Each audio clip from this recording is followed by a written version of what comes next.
کیا سچ میں دریائے فرات خشک ہو رہا ہے یعنی کہ سوکھ رہا ہے؟ کیا لوگ اس کے نیچے سے سونا نکال رہے ہیں؟ اور اگر لوگ سونا نکال بھی رہے ہیں تو آخر اس سونے کی مقدار کتنی ہے؟ کیا سچ میں اس سوکھے ہوئے دریا کے نیچے سونے کا ایک پہاڑ موجود ہے؟ جیسا کہ ہم سبھی لوگ جانتے ہیں کہ مسلمانوں میں دریائے فرات بہت زیادہ مشہور ہے اور اس کو بہت زیادہ اہمیت دی جاتی ہے۔ اس کے پیچھے وجہ ہے اس مشہور دریا سے جڑی ہوئی ایک بھوشیہ باڑی کہ جو آج سے لگ بھگ 1400 سال پہلے آخری پیغمبر یعنی کہ حضرت محمد صلی اللہ علیہ وسلم کی طرف سے کی گئی تھی۔ ایک حدیث میں حضرت محمد صلی اللہ علیہ وسلم نے ارشاد فرمایا ہے کہ قیامت اس وقت تک قائم نہ ہوگی کہ جب تک دریائے فرات کے نیچے سے سونے کا پہاڑ نہ نکل آئے۔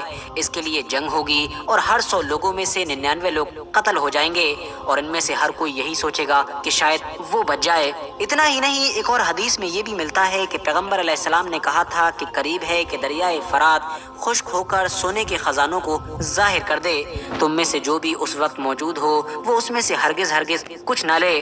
ان ساری حدیثوں سے پتہ چلتا ہے کہ قیامت کی کچھ بڑی نشانیوں میں سے ایک نشانی نہ صرف دریائے فرات کا خشک ہونا ہے بلکہ اس کے اندر سے سونے کے خزانوں کا ظاہر ہونا ہے۔ مگر یاد رہے ساتھ ہی ساتھ یہ وارننگ بھی دی گئی ہے کہ جو بھی اس دور میں موجود ہو وہ اس خزانے میں سے کچھ بھی نہ لے۔ مگر دوستو، اب سوال یہی ہے کہ آخر یہ دریائے فرات ہے کیا؟ یہ اتنا زیادہ خاص کیوں مانا جاتا ہے؟ اور کیا سچ میں اس کے اندر سے سونا نکلنا شروع ہو گیا ہے کہ جیسا کہ ہم دیکھتے ہیں کہ پچھلے کچھ وقت سے لگاتار سوشل میڈیا پر لوگوں کی طرف سے الگ الگ دعوے کیے جا رہے ہیں۔ بہت سارے لوگ یہ دعویٰ کر رہے ہیں کہ یہ دریا نہ صرف خشک ہو چکا ہے بلکہ اس کے اندر سے ہزاروں سال پرانا ایک شہر بھی ڈھونڈ لیا گیا ہے اور اسی شہر کے اندر سے سونا نکل رہا ہے جس کو لوگ بڑی تیزی کے ساتھ نکال رہے ہیں۔ ساتھ ہی ساتھ بہت سارے لوگ یہ بھی کلیم کرتے ہیں کہ حدیث میں جس سونے کی بات کی گئی ہے اس سونے سے مراد دراصل اصلی سونا نہیں بلکہ تیل ہے، کیونکہ تیل بھی قیمت کے معاملے میں آج کسی سونے سے کم نہیں ہے۔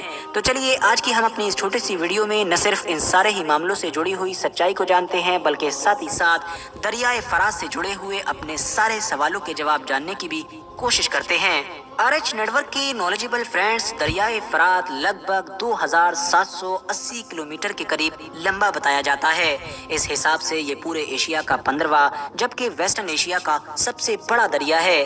ویسے تو دریائے فرات یہ اوپر سے صرف 3 ہی دیشوں میں موجود ہے کہ جو ٹرکی سے شروع ہوتا ہے یعنی نارتھ ایسٹ والی سائڈ سے اور پھر سیریا میں انٹر ہوتا ہے، سیریا کے بعد گھومتا ہوا عراق میں آتا ہے اور عراق کو پار کرتا ہوا پرشین گلف میں جا کر گر جاتا ہے۔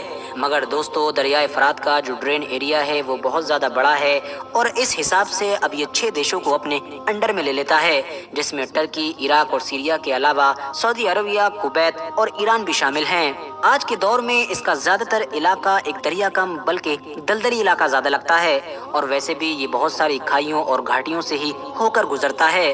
اس دریا کے لیے پہلا ڈیم سن 1970 میں بنایا گیا تھا اور اس کے بعد سے لگاتار اسپیشلی ٹرکی اور سیریا کے علاقے میں ایک کے بعد ایک کئی ڈیم بنائے گئے ہیں۔ لگاتار بننے والے ڈیمز کی وجہ سے اب اس دریا کے پانی کا بہاؤ بھی کافی کم ہو چکا ہے۔